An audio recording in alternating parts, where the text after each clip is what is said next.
How to change display name without waiting 7 days in Roblox. Hello everybody and welcome back to our channel. So let's get started without any further ado. So for that, first of all, you want to go ahead and open any browser in your PC. Once you open the browser in the search bar, go ahead and search for roblox.com and then simply log in to your Roblox account.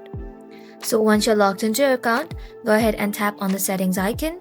Tap on settings, and inside settings under account info, you'll then be able to find your display name as well as your username.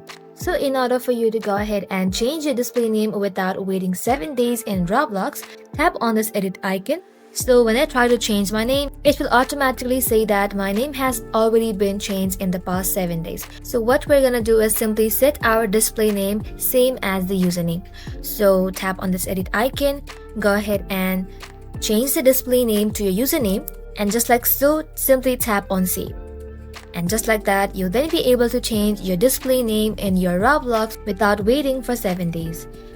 And that ends the video, guys. Thank you all for watching the video till the very end, and stay tuned until our next upload.